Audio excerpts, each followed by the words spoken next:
The final session of the 2025 Widening the Pipeline Fellowship launch is in many ways only the beginning for this year's fellows.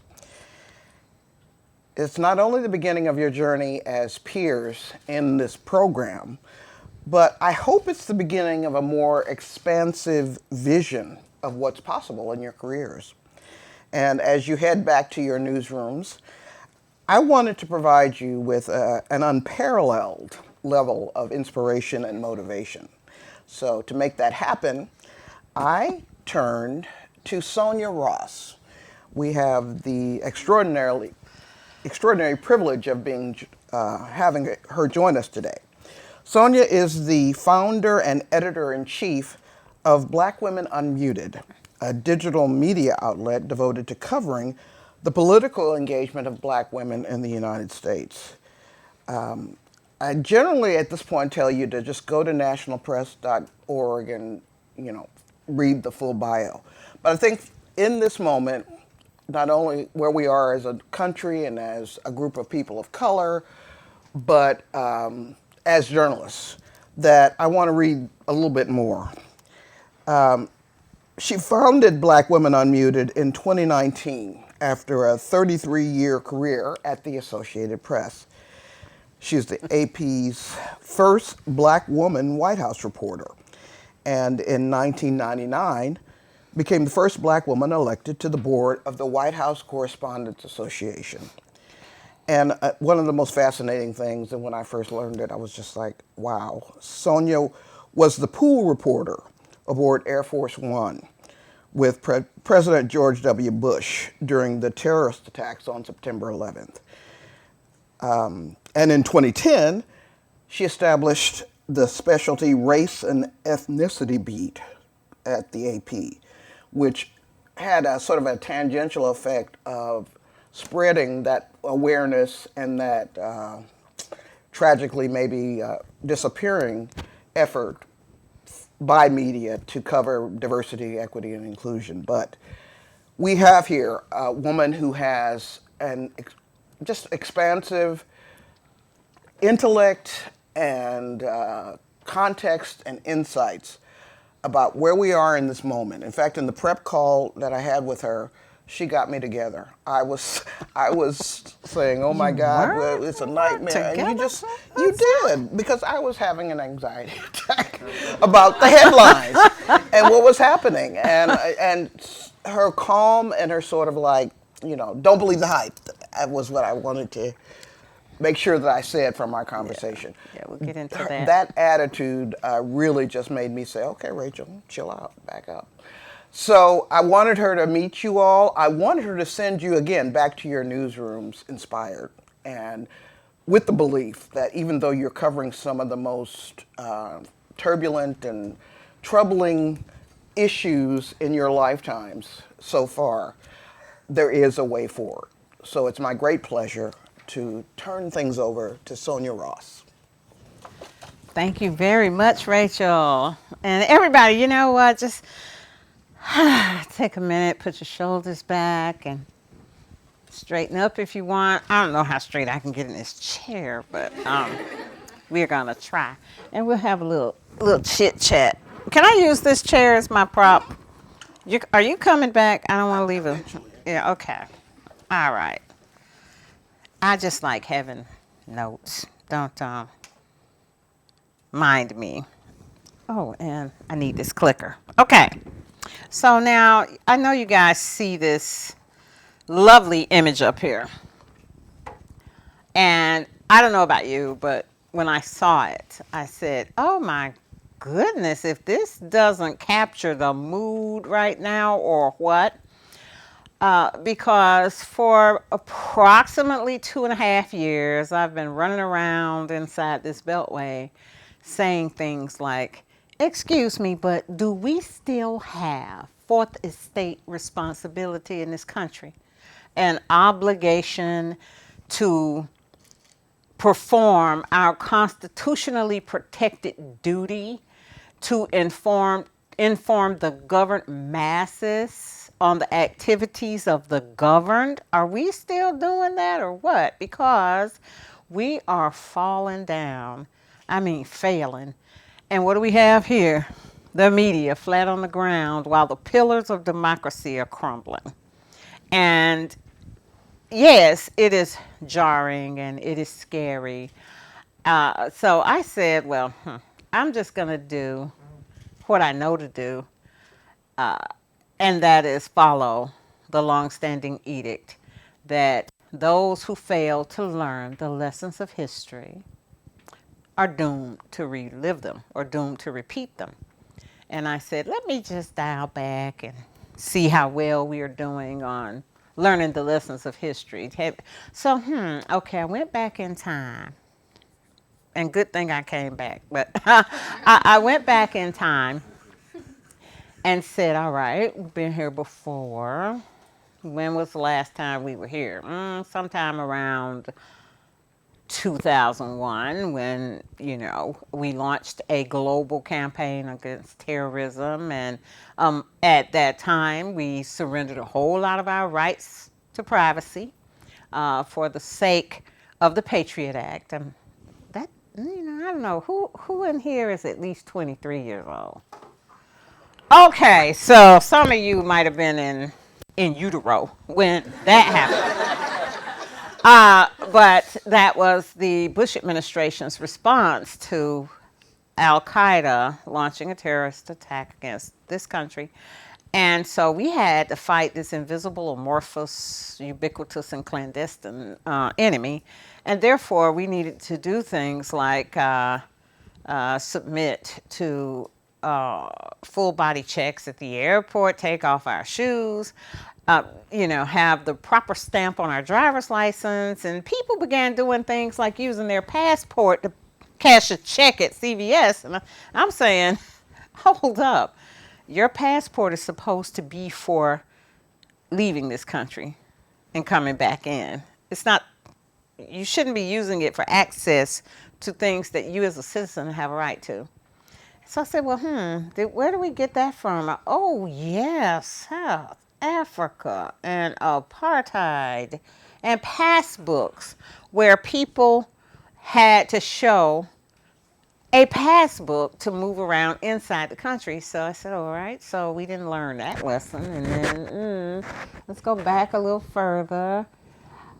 Oh, okay. In the 1970s or the 80s, maybe, we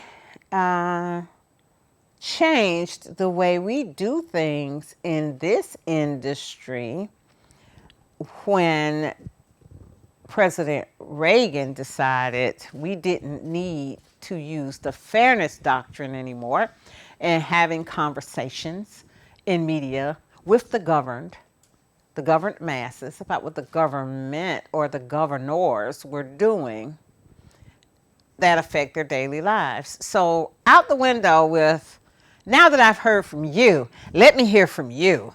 And so I'll understand both sides of the story. Oh, well, so have we done anything well with that? Let me go back a little further in time. Did we?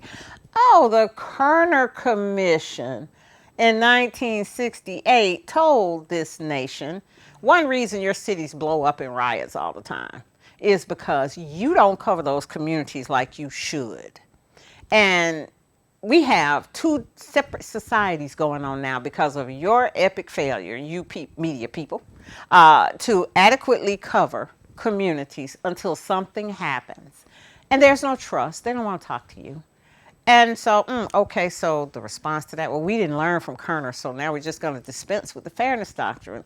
And Kerner just, oh God, how did we get there?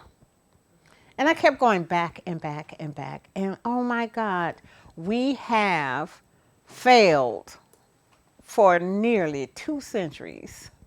But the beauty of it is that at every turn of failure, there was somebody standing there ready to tell you how to do better. And I just want to take a minute and assess over 2 centuries of American behavior in media. Who are your heroes? When you look back at that time, at this time, 200 years. The United States is going to celebrate the 250th anniversary or something like that of the Declaration of Independence next year. So over 200, let's say 250 years. Who are your heroes? Just chime in with some heroes. I want to think about it. I want us to think about it and talk about it. Who are your heroes and why? My name is Lionel Ramos. I cover state government for KOSU in Oklahoma City. It's a NPR member station. One of my biggest heroes is Marie Colvin, foreign correspondent. Did a lot of work in during the Arab Spring, and died in 2012 in Syria. She's probably my biggest hero, actually, unequivocally. Okay. Any more heroes? Want to volunteer some heroes? Dorothy Butler Gilliam. Dorothy is Gilliam? definitely one of mine. Anybody else? My name is Johnny Perez with WHYY Public Media. I think maybe my Latino colleagues can also relate, but Jorge Ramos, he's very community oriented and has done so much for the community on a national level. Speaking about just the experience overall, like I admire him a lot with that work. So I think he's one of my top heroes, I think. Okay. Getting some good heroes out here. Come on, everybody. Come on, fire it up. Okay, you can all say Rachel as one of yours. But you can't say me. I don't even want to hear it. That's an easy cop out. I'm sitting here right now. Don't even do that. Maybe we should ask him again at the end of the... We will, but I want some more heroes right now. Okay. My name's Tamia Folks. I'm a public investigator for the Milwaukee Journal Sentinel. I think Ida B. Wells is like a very obvious one for me. Yeah. Okay. Okay. Anybody else? All right, I'll take the gun away from your head. Don't want to talk about heroes. So we'll talk about some of my heroes and why. Let's see if I can do this right. All right, here go two of my heroes right here. John Cornish and Samuel Russwurm. These two men founded Freedom's Journal, which was the first black publication in the United States, in 1827. Slavery was still in effect. Black people in this country had no rights. The people who were chattel had no rights. The people who were free barely had any rights. And there was actually immigration in this country then from Africa. There were Africans in this country. Some of them were free. Obviously, the other Africans were enslaved and doing labor. But above all of that, there was curiosity about what's going on in Africa and what's going on over there in the United States that people in Africa need to know. And media were very nascent then. Newspapers were still trying to get their own heads around what was being reported. So they said, let's jump in the game and do this ourselves, because for too long others have spoken for us. We wish to plead our own cause, which was their motivation. That's what got them into the game. That's why they wanted to do this. Own the narrative is what I call it today. I want to own my own narrative. And everybody knows that media are the historical documents, a vast resource for historians. So, of course, they were thinking of the historians of the future. We wish to plead our own cause, meaning y'all need to hear from us about this subject, which was a very brave thing to do in 1827. You got to understand. They could say things that might get them attacked, might get them killed, but they did it. Now, Freedom's Journal wasn't around for a long time, but they were around for a good time, not for a long time, which some people like to say now in the wrong context. But this was a good thing they were here for. And that's why I admire them so, because they just said, jump in here and do this. Well, I'm watching all these. No offense to the white people here. I'm watching a bunch of white people do this stuff. Why not? Well, let's jump in and do it too. And over time, several others followed, which created the strong basis for what we have today in the black press. So I admire these two men. All right. Of course, her name already came up. Ida B. Wells. Um, you know, need I say more? This lady was just brave and also operating in very perilous times. She went beyond just being a journalist, and she was very much an activist about her work in media. This lady, this plucky little lady, because she was really a little lady, documented lynchings of black men, black people throughout the South, and was so meticulous with her data that the lynchings that she tallied, and kind of in concert with the NAACP, although she predated the NAACP, but she was one of the founders of the NAACP. But her numbers stand to this day as a basis for historians and sociologists and psychologists and anthropologists and all the ists go back and look at her data. And she was brave. And she said, what's the cause of this really?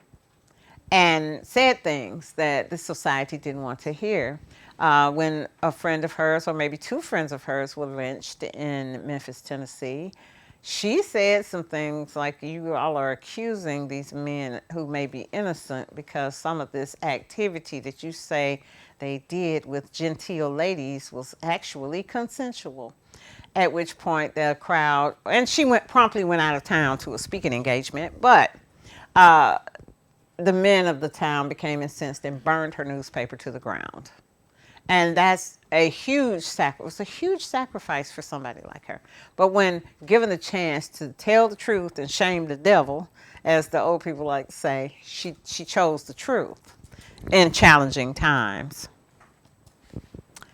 Another one of my heroes, Arthur Schomburg, or Arturo Schomburg, whose name might be slightly familiar to some of you, for the Schomburg Center in New York City. He said, you know what? And I appreciate what John Russwurm and Samuel Cornish had to say, but realistically, if we do not have the evidence to back these stories up, if we can't prove through artifacts, letters, photographs, documents, dialogue, that we were here and we did great things, nothing we do will matter. So he started collecting artifacts about African American life in this country. And his collection stands as the greatest in the land. Now, one thing that's always been a curiosity for me about Arturo Schomburg, who was Puerto Rican, is how did he get this stuff? Was he paying for it? Or were people so intrigued with the mission that he had set that they just went to him and said, Mr. Schomburg, I love what you're doing, and I want to make sure my family is documented in this. Please take this vase. I mean, I just want to know more about how he pulled this off. And I have just casually drifted around asking about Arturo. I think I'm going to have to just go to the Schomburg and sit down and say, all right, tell me about him. And how do you get this done, really? What was the secret sauce to his way of doing things? But it was a brave thing to do because he's asking about people this country had said were 3/5 of a person at one point. But he said, no, there's a rich history here and a story here, and we're going to tell it. And mind you, at the point at which Arturo / Arthur Schomburg was doing this work, we are a century in at this point from when Samuel Cornish and John Russwurm jumped in the game, because he was doing this in the 1920s. And fortunately for him, the Harlem Renaissance was underway and a lot of good things were happening. So it was courageous to say, we want to make sure we are leaving a good legacy for the historians of the future. So I like him for that. That's my guy. All right. Gotta love this lady here. You talk about brave. One of them, I would say, between Nellie Bly and Ida B. Wells. They birthed investigative journalism in America. And Nellie Bly took it a step further. Now, no offense to Ida, because she's my girl. Ida was simply saying, this is the experience we're living. This is lived experience that I'm going through, and I'm going to tell you what I've been through, what I know from being a black woman in this country. Nellie Bly said, well, I'm not exactly what I'm fixing to go find out about, but I'm going to be a great actress and go in and find out about it, and it will be a lived experience. And she put herself in an insane asylum to go underground and find out what's happening to people who were mentally ill. And it was a courageous thing to do. 10 days in a madhouse. I don't know if you've read it. Who's read it? But to this day, it's astounding. And she generated change with that. And it was a very brave thing to do, because in those 10 days, as cruel as they were, they could have killed her. And if they had found out what she was doing, she definitely would have died. Now, you know, her quote about, I just set my mind to do it, and when you set your mind to do it, you can do anything. It sounds very, very prosaic. It sounds like you're just telling me a platitude right now, girl. But in truth, that is the way things go. And all she did was apply herself. And see how simple it can be to just make a decision. Now, the consequences of your decision are often very harsh, but this was the beginning of what led her into the madhouse for 10 days. And then she decided to try to fly around the world in 72 days. But she immersed herself in an experience so she could come out of it and tell everybody what really goes on from the inside. And that was brave and courageous. And I appreciate her for that.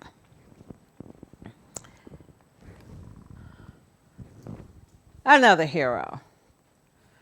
Now, you know, I try not to have all my heroes be ladies, but it's so hard not to notice when you're a lady yourself what the women are doing. And no offense to the men in this room, but women will kick a door in a moment and do amazing things in a different way from how men will kick a door in and get things done. Now, we saw how Samuel and John, my mans, got things done. But in what was still a very male-dominated media, and by this time we're what, 150 plus years in at this point, and Katharine Graham made the decision to publish the Pentagon Papers. I'm assuming most of us in here know about the Pentagon Papers. No shame to the game if you don't know about the Pentagon Papers, but now you do know about the Pentagon Papers. The military is a very male-dominated realm. The American political apparatus is a very male-dominated game. American media that cover the military and the government apparatus is a very male-dominated game. And the executives who make the decisions about the coverage of the very male-dominated apparatus of military and politics, it's hard to be a woman standing in the middle of that space, taking an extremely courageous stand against a president of the United States. And that is exactly what Katharine Graham did by making the decision at the Washington Post to publish the Pentagon Papers. And, I mean, that took balls. She didn't even have any. And that took balls. And I admire that, because that hard decision she was making in these times were just, I still get a chill about that. Which led to these two here. And yes, they are heroes in my eyes, because they changed the landscape of American journalism. Now, yeah, we had Nellie Bly, who immersed herself in an experience, and we had Ida B. Wells, who exposed the lived experience that she had. But these two gentlemen here said, they sat down and actually figured out a way just by being young and plucky. They figured out a way to get the information nobody wanted anybody to have. And it took courage. It took just brassy determination. And to a degree, they had to stop giving damns about how they got the information they got. They had to be very careful in protecting their sources. Now, prior to this, people weren't really using anonymous sources or withholding the names of sources. They would just simply say, I'm going to explain it in a way where I don't have to say that, or I don't have to give that. But they said, okay, fine, we're going to protect you if you just make sure we get the information we need. They also had excellent observation skills because they weren't really highfalutin investigative reporters when they were brought into the doors of the Washington Post. I think one of them was it Carl? It might have been Bob Woodward, was on quasi-punishment covering night courts for some screw-up he had prior. And his observation skills said, why are some of Washington's most high-powered lawyers at a night court hearing defending some guy, some random criminal about a hotel break-in or an office break-in? Why? And that why, from seeing top-notch DC lawyers at your most basic preliminary court hearing. What's that about? Let me go over here and find out what that's about. And so they did what they did, and it was amazing. At every turn of that story, decisions had to be made, because you have to understand, other media in this town weren't going to touch it. There was some fear and intimidation around challenging President Richard Nixon. Like, you just didn't do that. And they said things like, nobody's above the law, right? But the law of the land says this. And to their credit, they did have the very powerful Katharine Graham, who I mentioned earlier. So, yeah, brave. They were, I still get chills about that one too.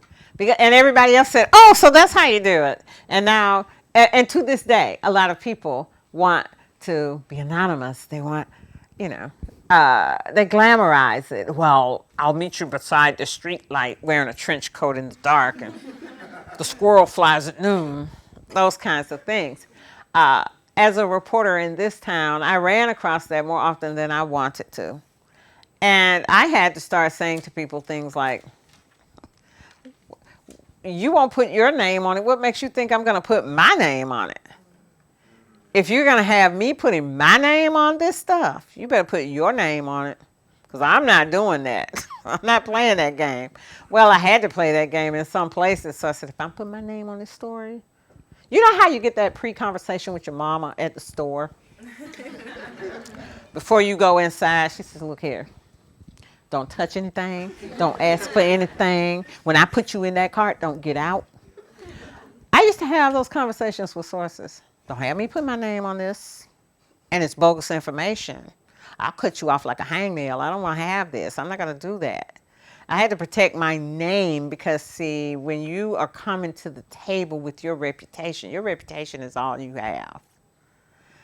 And you develop your reputation according to that. So I felt, or at least people told me that, maybe they were trying to pump me up, I don't know. But I was like, I have a reputation for being fair. And so I'm going to be fair to you.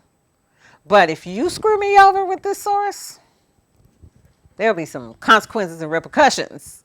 But I'm petty like that. But these gentlemen, changed the approach for our industry. And for that, they should be appreciated. I've said all this to say what? I don't really know. Okay. I've said all that to say you are not powerless in this game. You might feel, I am a small cog in a very big machine. But what is a machine? The sum of its parts.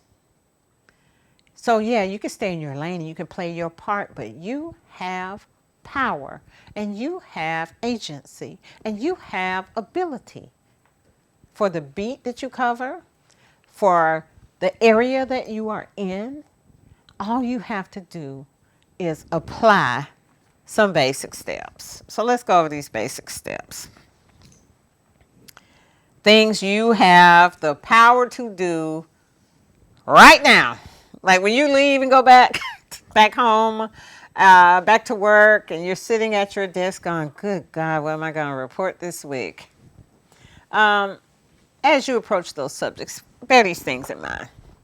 Number one, and extremely important, and I'll tell you why, although the makeup of this room tells me why. Who do you see on the receiving end of the news you're putting together? And you should take that into consideration before you even get started.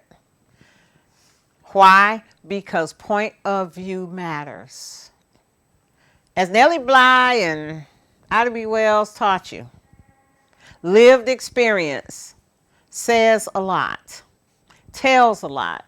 It's the basis of a whole lot of fabulous storytelling over the 250 plus years of this country. But the key thing is you have to say, who's going to read this? When I was in journalism school, there was this little saying that you want to get to George and Martha sitting at the kitchen table at their home in Kansas. And George says, gee, honey, did you know this? That's what you want. You want to get them excited enough to say, what? Can you imagine? Well, here's the thing they didn't imagine. To most people, George and Martha were white people in the Midwest. They were not white people from Appalachia. They were not white New Yorkers sitting in Manhattan. And they weren't people of color of any kind sitting anywhere else in this nation or in this world. And so you have to tell yourself, I'm talking to more than George and Martha right now. So who's really going to read this beyond George and Martha? Okay, maybe George and Martha probably won't read it because right now George and Martha are watching Fox News because it's free and it's available and they live in a news desert. So there is a rationale for considering George and Martha, but you know, that's like a graduate level discussion that we have to have at another time. All right. Study the subject, because your own personal expertise informs your journalism.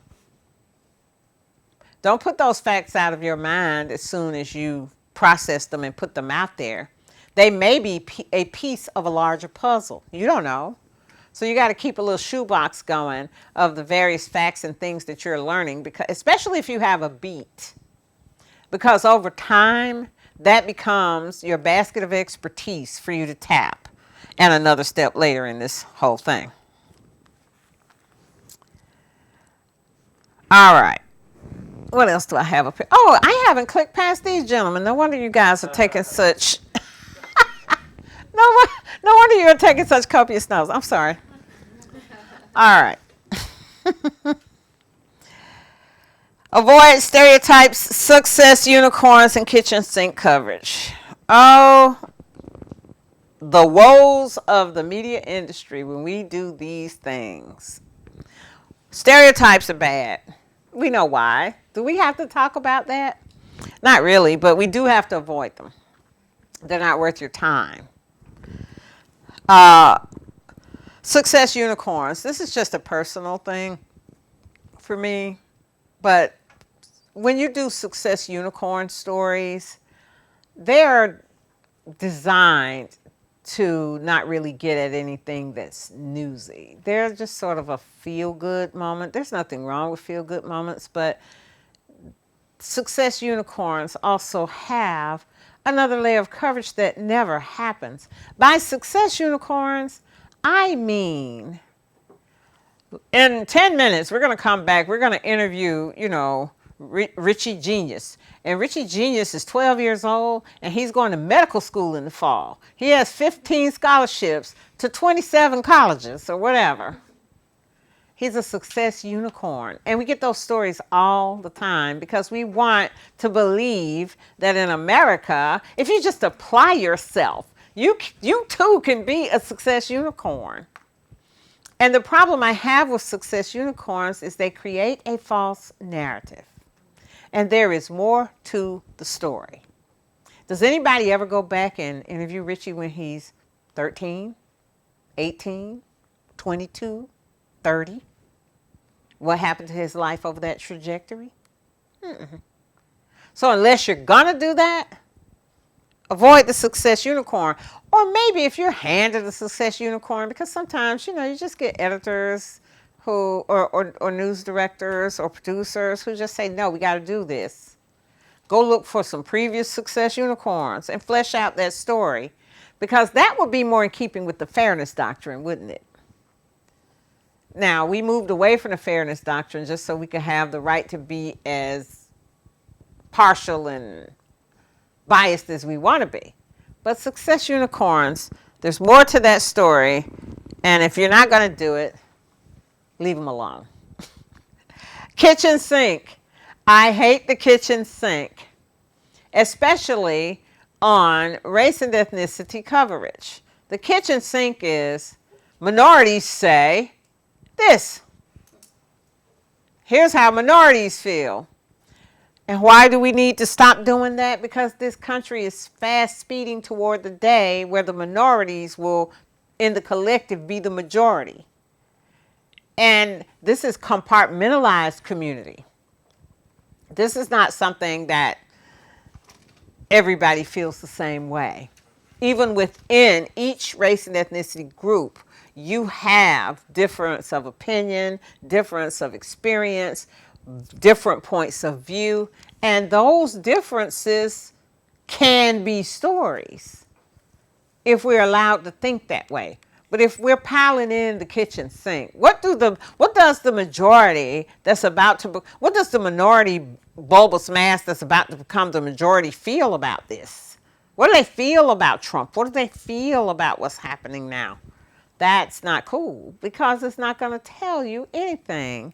And your 2 minutes or your 500 words or your 2 column inches or the web post is just going to be lacking. It's going to be intellectual pablum for the public, thumb suckers almost. And who wants to bother with that? All right. What else do I have up here? Resist conformity for the comfort of the majority. Are we really doing a good job with that right now? We could be honest. We're among friends. All right, I say we're not, but that's me. Are we doing a good job, really? No, we're not. We're not. Right now, there is a fight with my former employer and the president who occupies the White House because they refused to do his bidding about renaming the Gulf of Mexico. He decided that the journalists who cover the White House for the Associated Press need to be punished. I certainly can't tell the Associated Press what to do because I'm petty. But if they did that to my wire service, that president's name would come off my contents. He'd become the president of the United States, or the occupant of the White House, or the president, but your name won't be in our story. Since we're fighting about names and you issued an edict where we can't use this name, we control the style book, and we've decided your name can't be used here. We're going forward on presidents. We're going to just say the 47th occupant of the White House. We might even extend it to past presidents too, since you're saying we're not fair. All right, so the 46th occupant of the White House said this today. Now, guess what? It applies to all the presidents and not just you. But that's just me. I'm petty. And the biggest one, which holds the key to great coverage from all of you, please, for the love of God, follow up. Follow up. It is simple and major at the same time. Follow up. Some of the best stories in the world lie in the follow up. And what do I mean by that? Okay, you're covering courts this week, right? You're covering courts. You cover a hearing on whatever the biggest crime story is. And next week, what happened with that case? What happened with that case a month after that hearing? When did it go to trial? Was there conviction or an acquittal? Where is that person now that what jail are they in? Are they still in jail? When are they eligible for parole? When's the parole hearing? Follow up. There's so much news out there right now. If you just went on Google and picked some random news story and Googled it, how much follow-up would you find? The algorithm would jank it up some, but how much follow-up is out there really? How much follow-up? Who's doing it and how? What's your next story going to be? Especially if you have a beat. Follow-up is the way to get it. What do you think we'd be doing in this room or talking about it in this room if Woodward and Bernstein had not followed up on that preliminary hearing? What would we be talking about in chronicling lynchings in this country if Ida B. Wells had not followed up with her two friends who were lynched? Follow-up. The news is always in the follow-up. I can say that honestly.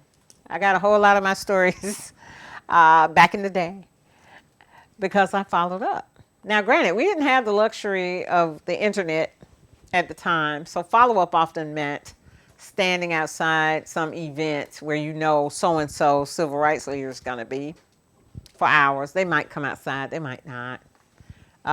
Having to tap into the biggest gossips in the area that you cover just to say, hey, what's happening? What, you got any good juice for me? What's going on? Ooh, girl, did you know about this? No, tell me. What's the skinny? Who did what to whom and when? What? Get out of here. Jot a few notes. Call somebody else. Hey, you heard about this?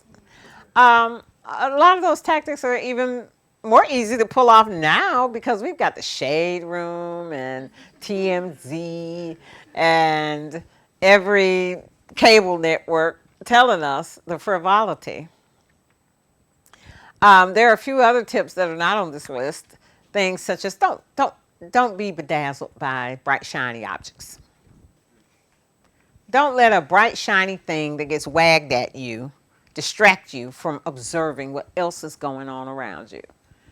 Our White House press corps fell for that yesterday, or was it the day before, when President Trump, who I learned had been on vacation at Mar-a-Lago, and I went, really? He was on vacation at Mar-a-Lago?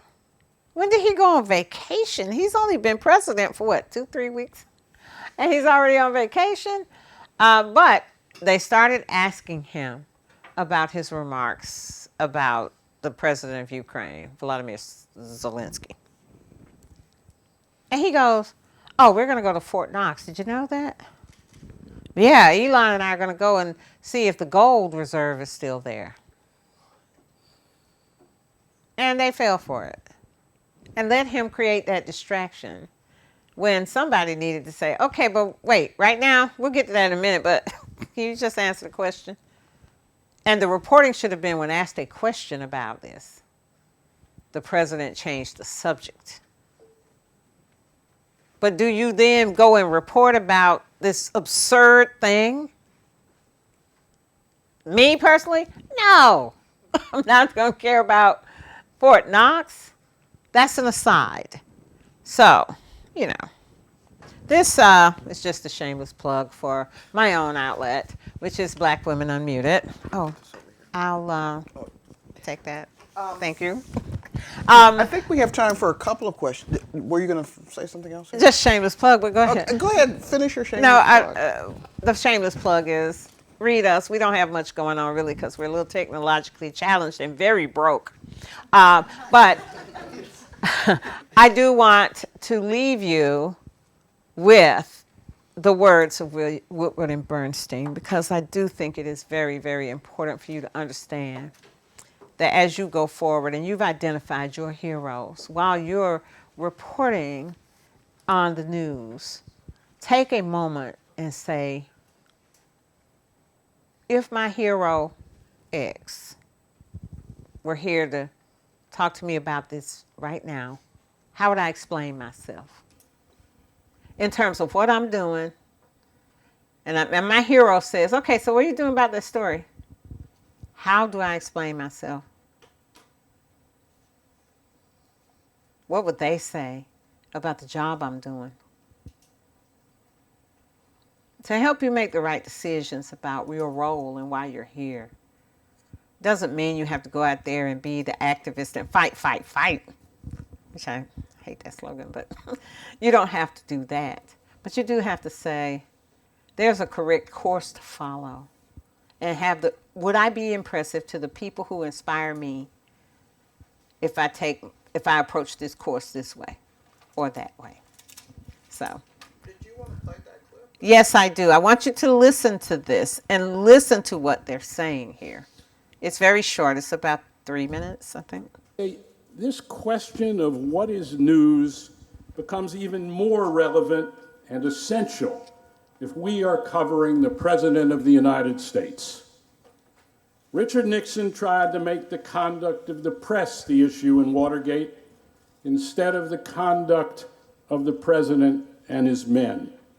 Almost inevitably, unreasonable government secrecy is the enemy, and usually the giveaway about what the real story might be.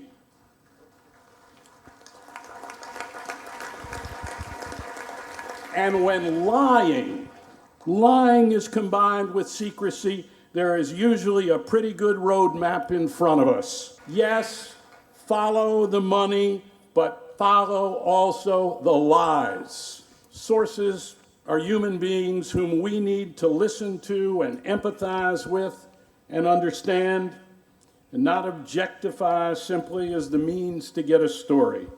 The people with the information we want should not be pigeonholed or prejudged by their ideology or their politics.